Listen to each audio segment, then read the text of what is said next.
Eto mga kailongga, para may iba naman ho ang luto sa talong, gawin po natin itong eggplant fries. Sulay na ba ang tanan sini? Madugid ko yang hindi tanan nakabuhat na siniklase nga luto. Wala itong pang merienda, kaya nga ho pang ulam. Ba, simple nga sudan, ni simple man nga merienda, namit man. Pero bago nga po ang lahat mga kailongga, dito nga ho mga kailongga, meron po pala tayo ditong iilang talong. Salamat ho pala sa nagbigay nito. Meron po tayong lulutuin libreng ulam. Ay sa paggawa po pala netong eggplant fries. Panit-panitan tanay ini. Ano tagid ni panit-panitan mga kailongga. Niway ka mo sang klase nga amuni nga paman. Mano lang sa kutsilyo. Human na gani diri syempre aton ini-slice. Himo ko diri mga kailongga para yabala sa nakita yung french fries ha. Kadalag ko man. Pre kung hindi ka mo gusto sini, nakadepende na ina sa inyo.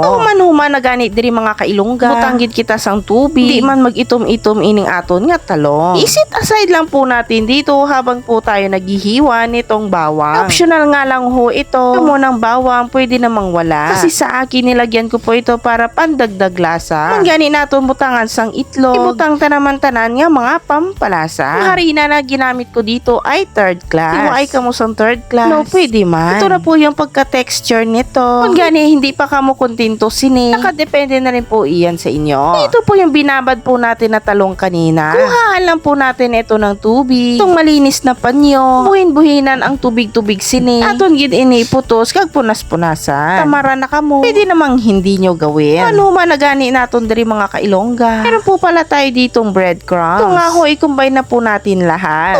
Human nagani naton mahalo-halo diri mga kailongga. Giding time nga ipagulong-gulong tagi diri sa breadcrumbs. Yan mga kailongga, pag ganito na po yung itsura nito, isit aside lang po natin ito sa malinis na plato. Mga kailongga, kay simple lamang gawin. Natawag ay hindi manggid kayo hassle ba? Ito nga ho, naglagay po tayo ng mantika dito sa kawali. Kamudamo sang budget. Kanya palutaw-lutawon mugid sa mantika ba? Wala sa budget. Mugani ng tawag nga maluto man Kinisa-isa tagi ni butang sa kalaha mga kailongga. Kunami man tanaw-tanawon ba? Manhuman gibaliktad-baliktad na dire. Sa mong gumolden brown na. Siyempre, amuning tawag nga habwaon tanagil. Mga kailongga, luto na po ang ating ulam for today's video. Maraming bahawang mabubungkad. Siyempre, maraming dukot ang maubos. Namigid iparisin ni ang ketchup. Ni sinamakan nga may katumbal. Mga kailongga, tilawan tanagil. Wow, simple nga sudan diri sa uma. Tipid ulam ideas na rin po ito para sa amin.